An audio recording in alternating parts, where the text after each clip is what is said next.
दिल्ली में 17,386 case corona के आए टोटल अभी तक। उसमें से 7,846 लोग ठीक होके घर चले गए। 9,142 लोग अभी भी बीमार हैं और 398 लोगों की मौत हो गई है कोरोना की वजह से। पिछले कुछ दिनों में दिल्ली में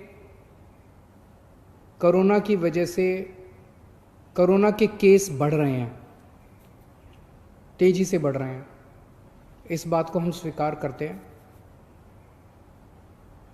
ये थोड़ा चिंता का विषय है, लेकिन घबराने की कोई ज़रूरत नहीं है। मैं आपका मुख्यमंत्री आपको ये भरोसा दिलाना चाहता हूँ कि आपकी सरकार कोरोना से 4 कदम आगे चल रही है। जितनी ज़रूरत है उससे कहीं ज़्यादा इंतज़ाम हम आपके इलाज के लिए कर रहे हैं। जैसा मैं हमेशा कहता आया हूँ कि हम परमानेंटली ज़िंदगी में लॉकडाउन नहीं कर सकते, सब कुछ बंद करके नहीं रहा जा सकता। आज कोई ये नहीं कह सकता कि 1 महीना लॉकडाउन और कर लो तो कोरोना ठीक हो जाएगा, या 2 महीना लॉकडाउन और कर लो तो कोरोना ठीक हो जाएगा। कोरोना रहेगा, और अगर कोरोना रहेगा तो कोरोना का इलाज करने का इंतजाम करना पड़ेगा। हमारी पूरी सरकार इस टाइम कोरोना के मरीजों का इलाज करने की तरफ ध्यान दे रही है। दिल्ली का मुख्यमंत्री होने के नाते 2 चीज़ों पे ही मेरे लिए चिंता होगी। अगर दिल्ली के अंदर कोरोना की वजह से मौत का आंकड़ा बहुत बढ़ने लगा, मेरे लिए चिंता होगी। मेरा पूरी कोशिश है कि कोरोना के मरीज अगर बढ़ भी रहे हैं तो वो ठीक हों और घर चले जाएं, ठीक हों और घर चले जाएं। तो मौत नहीं होनी चाहिए कोरोना की वजह से। इसको कम से कम रखने की हम पूरी कोशिश कर रहे हैं। और दूसरी चीज़, कोरोना की वजह से मान लीजिए 10,000 पेशेंट हो गए और हमारे पास 8,000 बेड हैं, तो मेरे लिए चिंता का विषय है। जब लोग इधर उधर के धक्के खाएंगे बेड के लिए, मेडिकल के लिए, इंतजाम के लिए, ऑक्सीजन के लिए, वेंटिलेटर के लिए अगर लोगों को धक्के खाने पड़ेंगे, तब मेरे लिए चिंता का विषय है। और अगर बेड कम पड़ गए, ऑक्सीजन कम पड़ गई, वेंटिलेटर कम पड़ गए, पीपी किट कम पड़ गए, तो उसकी वजह से मौत भी ज़्यादा हो जाएंगी, क्योंकि उनको इंतजाम नहीं मिलेगा। तो इस तरफ हमने पिछले 1 हफ्ते में हमने बेड्स का खूब इंतजाम कर लिया है। आज दिल्ली में 17,386 अभी तक टोटल केस हुए। इनमें से केवल 2100 पेशेंट अस्पतालों में हैं, बाकी सब घरों के अंदर है। जो भी एक्टिव पेशेंट्स है घरों में है, घरों में इंतजाम कर रहे हैं, घरों में इलाज करा रहे हैं। 2100 पेशेंट अभी अस्पतालों में हैं। और हमारे पास पिछले 1 हफ्ते में हमने इस पर काफ़ी काम किया है। आज की डेट में 6600 बेड कोरोना के, केवल कोरोना के लिए 6600 बेड का इंतजाम कर लिया है। पिछले हफ्ते जब मैं आपसे मिला था 1 हफ्ता पहले, हमारे पास टोटल मिला के 4,500 बेड का इंतजाम था। पिछले 1 हफ्ते में हमने 2100 और बेड का इंतजाम कर लिया। 6600 बेड हैं आज हमारे पास। इन 6600 बेड्स में से केवल 2100 बेड के ऊपर पेशेंट हैं, 4500 बेड खाली पड़े हैं अभी अपने पास। और पिछले हफ्ते हमने ऑर्डर जारी कर दिए, 5 जून तक दिल्ली में 9,500 बेड्स तैयार हो जाएंगे। उनकी तैयारी चल रही है, ऑर्डर जारी कर दिए हैं। कई होटल्स को टेक ओवर कर रहे हैं हम लोग, होटल्स के अंदर बेड बना रहे हैं, वहाँ पे ऑक्सीजन कॉन्सेंट्रेटर लगाएंगे, अगर जरूरत पड़ी वहाँ भी ऑक्सीजन देने की, वहाँ भी ऑक्सीजन देंगे। तो 2100 पेशेंट्स के, केवल 2100 आज पेशेंट्स हैं। 6,500 बेड तैयार हो चुके हैं और 9,500 बेड और 1 हफ्ते के अंदर तैयार हो जाएंगे। तो आपको चिंता करने की ज़रूरत नहीं है। थोड़ा सा आपको ब्रेकअप दे देता हूँ। दिल्ली सरकार के जो अस्पताल हैं, इसके अंदर अभी तक हमारे पास 2,500 बेड थे। 5 जून तक 4600 बेड तैयार हो जाएंगे टोटल। केंद्र सरकार के अभी तक 2329 बेड थे, ये थोड़े कम हो गए हैं। 2229 बेड अब केंद्र सरकार के हैं अस्पतालों में। और प्राइवेट में सबसे ज़्यादा डिमांड थी, 677 टोटल अभी तक बेड थे, आज की डेट में 2677 हो गए हैं। 2500 से ज़्यादा बेड आज प्राइवेट में अवेलेबल हैं, प्राइवेट अस्पतालों में 2500 से ज़्यादा। और 5 जून तक 3677, 3500 बेड प्राइवेट सेक्टर में हमारे पास हो जाएंगे। अक्सर बहुत सारे लोग प्राइवेट में जाना चाहते हैं, कहते जी मेरे पास तो इंश्योरेंस है, मैं तो प्राइवेट में जाना चाहता हूँ।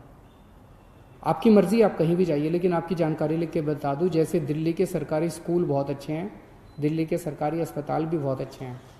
अगर आप सरकारी अस्पतालों में जाएंगे तो आपको अच्छी व्यवस्था मिलेगी। एक चीज़ आपकी, एक आंकड़ा आपकी जानकारी के लिए,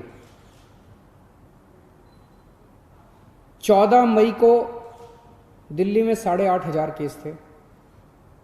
15 दिन बाद आज 17,000 केस हैं, डबल हो गए, 8,500 केस बढ़ गए। 14 मई को दिल्ली के अस्पतालों में 1,600 मरीज थे, आज 2,100 मरीज हैं। 8,500 पेशेंट बढ़ गए, लेकिन अस्पताल में केवल 500 मरीज बढ़े। मोटा मोटा मैं कहने की ये कोशिश कर रहा हूं कि जितने लोगों को कोरोना हो रहा है, या तो उनको कोई सिम्टम नहीं हो रहा, या उनको इतना मामूली सिम्टम हो रहा है, थोड़ी सी खांसी, थोड़ा सा बुखार, कि अपने घर में इलाज कर रहे हैं। 15 दिन में 8,500 केस बढ़े, लेकिन अस्पतालों में केवल 500 केस बढ़े। तो चिंता करने की, बिल्कुल घबराने की ज़रूरत नहीं है। चिंता तो है, कोरोना के केस इतने बढ़ने नहीं चाहिए, हम भी नहीं चाहते।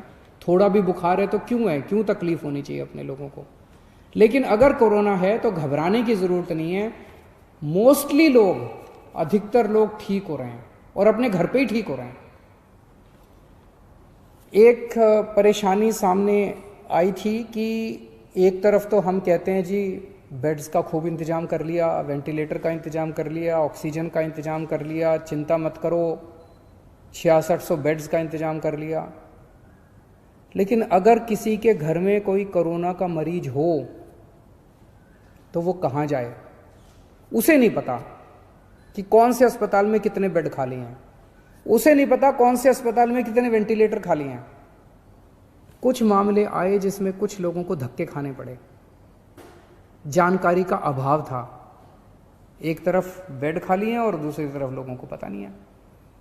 तो इसके लिए मैंने पिछले हफ्ते आप लोगों को बताया था, एक ऐप बना रहे हैं, ऐप बन गया है, उसकी टेस्टिंग चल रही है। परसों सोमवार को उस ऐप को लॉन्च करेंगे। उस ऐप को आप डाउनलोड कर लेना। उस ऐप में आपको एक अस्पताल का डेटा मिलेगा कि इस अस्पताल में टोटल इतने बेड हैं, इतने खाली हैं, इस अस्पताल में टोटल इतने वेंटिलेटर हैं, इतने खाली हैं। अगर किसी के भी घर में कोई बीमार हो तो आपको पता है कि किस अस्पताल में बेड खाली है और किस अस्पताल में वेंटिलेटर खाली है। आपको कहीं धक्के खाने की जरूरत नहीं है, आप उस हिसाब से उसी अस्पताल में जाओगे। जिनके पास स्मार्टफोन नहीं है वो वेबसाइट पे जाके कर सकते हैं, वेबसाइट वेब पेज भी बना रहे हैं, और एक हेल्पलाइन 1031 जो है उसके ऊपर भी ये वाली सारी जानकारी आपको मिल जाया करेगी।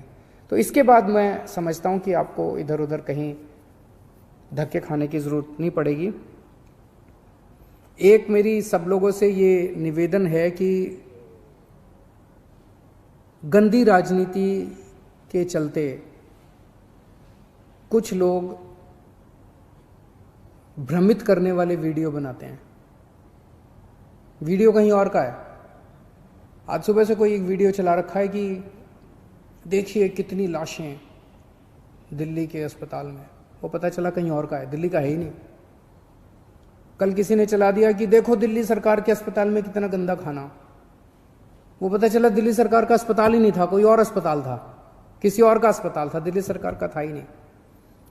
तो एक तो मेरी लोगों से, जो भी लोग ऐसा करते हैं उनसे निवेदन है, देश इस टाइम बहुत मुश्किल अवस्था से गुजर रहा है। इस वक्त अपने को सबको राजनीति छोड़ के एक साथ मिलकर देश के लिए काम करना है। इस किस्म की गंदी राजनीति ठीक नहीं है। ये अपने देश को कमज़ोर करती है, अपने समाज को कमज़ोर करती है, अपने लोगों को कमज़ोर करती है, व्यवस्था को कमज़ोर करती है। जब ये कल वीडियो आया कि दिल्ली सरकार के अस्पताल में खाना अच्छा नहीं है, मैंने फ़ोन किए सब जगह एमएस वगैरह को, इसको मैं पता करो ये क्या है। उनका मनोबल टूटता है। वो कहते हैं जी हम इतना अच्छा काम कर रहे हैं और फिर भी हमारे बारे में इस तरह से दुष्प्रचार किया जा रहा है। जो डॉक्टर, जो नर्स इतना आगे बढ़ के काम कर रहे हैं, आज दिल्ली के अंदर दिल्ली के डॉक्टर्स, दिल्ली के नर्सेज ने इतनी मेहनत करके दिल्ली के अंदर डेथ के फिगर को, मौत के आंकड़े को इतना कम रखा हुआ है, और आप एक किसी और देश का, किसी और शहर का वीडियो चला के कहते हैं दिल्ली में लाशों का ढेर। सोचो उनके मन पे क्या गुजरती है। उनकी मेहनत का हम एक तरह से इंसल्ट कर रहे हैं। ऐसा मत कीजिए। और अगर आपको ऐसा कोई वीडियो मिले तो आंख बंद करके उस पर भरोसा भी मत कीजिए। अक्सर कई सारे ऐसे वीडियो फर्जी चल रहे हैं।